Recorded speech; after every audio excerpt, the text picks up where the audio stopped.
ములుగు జిల్లాలో ముగ్గురు మంత్రులు పర్యటించనున్నారు. దేవాదుల ప్రాజెక్టు పంపింగ్ స్టేషన్ను క్షేత్రస్థాయిలో మంత్రులు ఉత్తమ్ కుమార్ రెడ్డి, పొంగులేటి శ్రీనివాస్ రెడ్డి, సీతక్క పరిశీలించనున్నారు. అనంతరం ప్రాజెక్టు ప్రస్తుత పరిస్థితి, పురోగతిపై ఇంజనీర్లతో మంత్రులు సమీక్షించనున్నారు. 2025 డిసెంబర్ నాటికి పూర్తి స్థాయిలో దేవాదుల ప్రాజెక్టు అందుబాటులోకి తీసుకొని రావాలనే లక్ష్యంతో కాంగ్రెస్ పార్టీ కసరత్తు చేస్తుంది. అయితే ములుగు ఏజెన్సీల్లో ముగ్గురు మంత్రుల పర్యటన నేపథ్యంలో పోలీసులు పటిష్ట భద్రతను ఏర్పాటు చేశారు. ఇదే అంశానికి సంబంధించి మరిన్ని వివరాలు మా ప్రతినిధి తిరుపతి అందిస్తారు. తిరుపతి, చెప్పండి.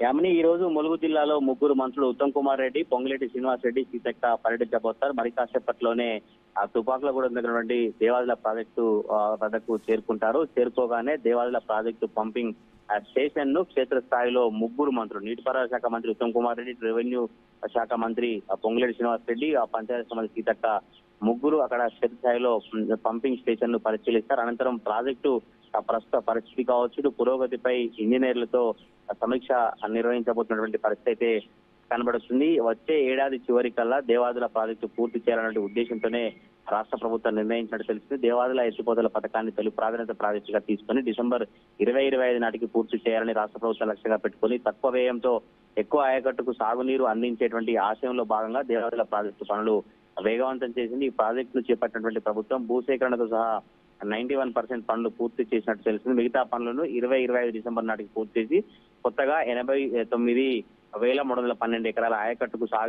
సాగునీరు తీసుకొచ్చేందుకు ఈ పనులైతే కొనసాగుతాయి. నీటిపారుదల శాఖ మంత్రి ఉత్తమ్ కుమార్ రెడ్డి ఇటు దేవాదుల ప్రాజెక్టు పంపింగ్ స్టేషన్ పరిశీలించి అక్కడ సమీక్ష ఇస్తారు. ఈ సమీక్షలో మంత్రి పొంగులేటి శ్రీనివాస్ రెడ్డి, సీతక్కతో పాటు ఉమ్మడి వరంగల్ జిల్లాకు సంబంధించినటువంటి ఎమ్మెల్యేలు, ఎంపీలు, ఇతర ఉన్నతాధికారులంతా కూడా పాల్గొనబోతున్నట్టు తెలిసింది. ఈ తుది దశకు ఫేజ్ 3 పనులు చేరుకున్నట్టు తెలుస్తుంది. దేవాదుల ఎత్తిపోతల పథకం పూర్తయితే ఇటు కరీంనగర్, జయశంకర్ భూపాలపల్లి జిల్లా, ములుగు, జనగామ, సూర్యాపేట, యాదాద్రి, వరంగల్ జిల్లాల రైతులకు ప్రయోజనాలు చేకూరే అవకాశం ఉన్నట్టు కూడా ఉన్నతాధికారులు వచ్చు, ఇటు రాష్ట్ర ప్రభుత్వానికి సంబంధించినటువంటి వర్గాలు చెప్పినటువంటి పరిస్థితి కనబడుతుంది. దేవాదుల ఎత్తిపోతల పథకానికి సంబంధించి ప్రాజెక్టు పురోగతి కావచ్చు, ప్రాజెక్టులో పంపింగ్ స్టేషన్ వద్ద ఎటువంటి పరిస్థితులు ఉన్నాయి, ఎట్లా చర్యలు తీసుకుంటే ఇంకా వేగవంతంగా జరిగేటువంటి అవకాశం అంటూ కూడా ఈ రోజు నీటిపారుదల అధికారులతో ప్రత్యేక సమీక్ష సమావేశం నిర్వహించబోతున్నటువంటి పరిస్థితి అయితే కనబడుతుంది.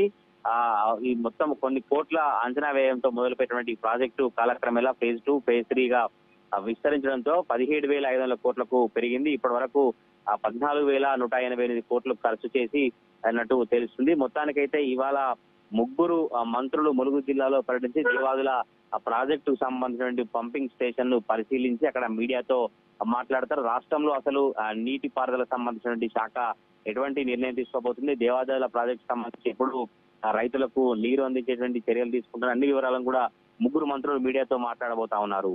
యామిని, తిరుపతి.